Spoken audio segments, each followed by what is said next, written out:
Hey, it's Kenny Nguyen, and I'm here to review Marvel's recent crossover event called Infinite Destinies.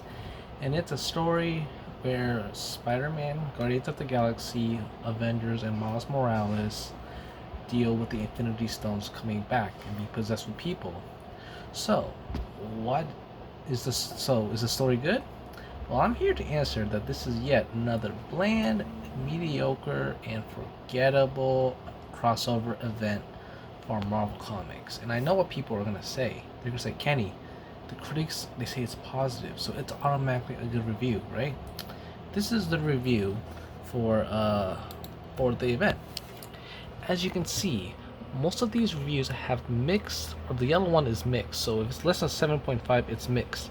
If you add all these up, this event, it averages to a 7.4 out of 10, which means it's a mixed review, which means it's bad. People would like to say that it's just critics, they can change. Okay, so what's my problem with this event? It has no effort at all. This is a story with the Avengers. You have the Avengers, Spider-Man, and Guardians of the Galaxy with the Infinity Stones. So I would expect, some good art, right? Yeah, okay, this is the art.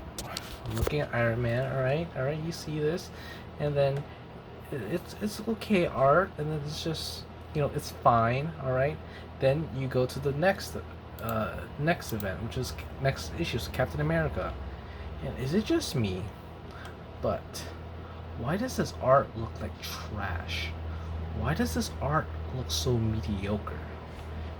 You guys know what I'm saying? Like, I'm expecting a high quality art, but this has trash art. So this event has no effort. But even then, my least favorite part about this event is that it ends anticlimactically. Most of these events, it ends with the heroes just talking about their feelings to the enemy. I'll show you at what point. Okay. Captain America, there's this green guy who's a murderous psychopath. He's irredeemable. And you know how it ends? I'll tell you how it ends. It ends with this guy saying he can fix it now. He's talking about his feelings, his history. He's saying don't blame the gun. He keeps on talking about his feelings, and the bad guy escapes. And it happens all the time. Like the only exception is Iron Man, where he's fighting and he gets a flashback, and then he hacks the opponent. So that can make sense, right? That's a creative. But then you look at the Black Cat, where she's not even dealing with any people with the Infinity Stones. And I just wanted to tell you, look at this bad, bland art right here. So the story ends. I'm just gonna scroll all the way down. So this is the villain who has no charisma at all, and it ends with Black Cat just talking about his feelings.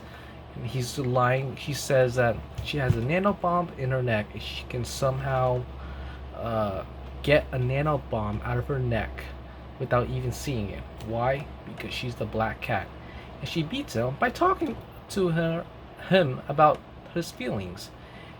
And she says that just wants to talk to him. Another example, Spider-Man. This is my favorite superhero of all time. Look at how bland and mediocre the art looks. I know people say this is subjective, but it's straight up facts. This is bad art. And you know how it ends? It ends with Spider-Man talking about his feelings, literally talking about his feelings, and then she just totally embarrasses him. You guys kind of see what I'm saying? Most of these events, they end with the person talking about their feelings to the villains. Is this how you really end a crossover event? I'll just do one more time. I don't want anyone's time, but this is the Guardians of the Galaxy event, alright? This, you see Hercules, he's talking, and then he sees a person who has Infinity Stones. And you know what that person does? That person talks for 70% of the issue. It's bland art, bland dialogue, and literally, I'm not even joking, it's like literally 70% of the whole entire issue. And it ends with this guy touching Hercules and defeating the villain. And yeah, that's how it ends. And you know what's even worse? He literally says, You've been telling a story about it for the last 10 minutes, and it keeps on going on and on. 80% of this issue is just this guy talking about his feelings to this dude. This is a story about, Marvel's popular heroes dealing with the Infinity Stones, and it ends with people just talking about their feelings to the villain. This is why this event sucks. It's bland, it's forgettable, no one's going to read it, and the art, it's not good. Okay, you want proof? I'm gonna show you an example from a Batman crossover. Okay, why does this art from a guy dressed as a bat look better than an entire crossover event featuring Marvel's popular superhero? I'm just disappointed in Marvel. I might drop Marvel Comics after this. I tried. I don't want to be this biased, toxic DC fanboy, but they're ruining Marvel. Marvel just doesn't care about it. They just care about the money. So I mean, this event has bland art, bland characters, bland fight scenes, and an inconsistent tone. It's just terrible. I would just suggest people not to read it, and I would give this event a 1 out of 10.